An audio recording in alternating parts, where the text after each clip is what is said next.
नमस्कार श्रोते हो, आशा करतो की तुम्ही सर्व कुशल मंगल आहात.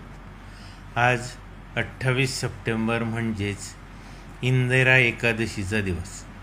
आज मी तुम्हाला सर्वांना इंदिरा एकादशीची कहाणी ऐकू इच्छितो. महिष्मती नगरीचे राजा इंद्रसेन हे अत्यंत पराक्रमी, ज्ञानी आणि धर्मनिष्ठ होते. त्यांच्या राज्यात सर्वत्र सुख, शांती, समृद्धी होती.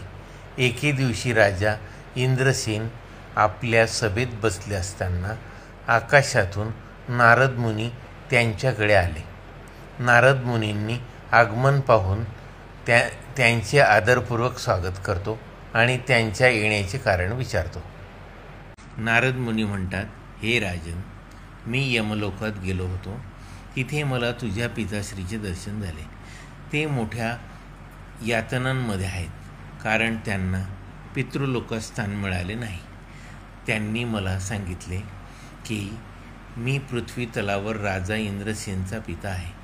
त्याला सांग की तो इंदिरा एकादशीचे व्रत करील, त्यामुळे मला पापापासून मुक्ती मिळेल. हे ऐकून राजा इंद्रसेन खूप दुःखी झाला आणि नारद मुनींना त्या व्रताची माहिती विचारू लागला. त्यावर नारद मुनी म्हणाले, हे राजन, अश्विन महिन्यातील कृष्ण पक्षातील एकादशीला इंदिरा एकादशी म्हणतात. या दिवशी उपवास करणे, भगवान विष्णूची भक्तिभावाने पूजा करणे आणि रात्रभर जागरण करणे आवश्यक आहे. हे व्रत केल्याने मृत पितरांना मोक्ष मिळतो आणि ते स्वर्गलोकात जातात. तुझ्या पिताश्री सध्या यमलोकात पीडा भोगत आहे, परंतु या व्रताच्या प्रभावाने ते मुक्त होतील. राजा इंद्रसेनने नारद मुनीच्या सांगण्यावरून अश्विन महिन्यातील कृष्ण पक्षातील इंदिरा एकादशीचे व्रत केले. या व्रताच्या वेळी त्याने पूर्ण भक्तिभावाने भगवान विष्णूची पूजा केली, व्रताचे नियम पाळले आणि रात्री जागरण केले. व्रताच्या पुण्यामुळे त्याच्या पिताश्रींना यमलोकातून मुक्ती मिळाली आणि वैकुंठाला जाण्याचा मार्ग मिळाला.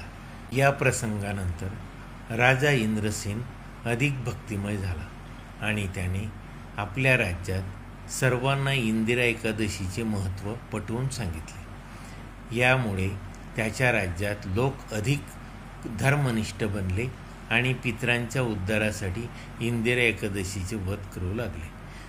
आता ऐका श्रोते हो, इंदिरा एकादशी व्रत करण्याचे नियम. उपवासाचा एक दिवस आधी दशमीला साधे अन्न ग्रहण करावे आणि मन शांत ठेवावे. एकादशीच्या दिवशी ब्रह्ममुहूर्तात उठावे, स्नान करून भगवान विष्णूची विधीपूर्वक पूजा करावी.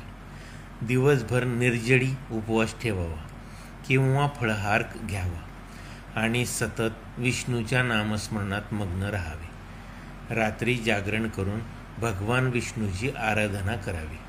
दुसऱ्या दिवशी द्वादशीला ब्राह्मणांना भोजन द्यावे आणि दानधर्म करावे. या व्रताचे पालन केल्याने पितरांची मुक्ती होते आणि उपासकाला मोक्षाची प्राप्ती होते.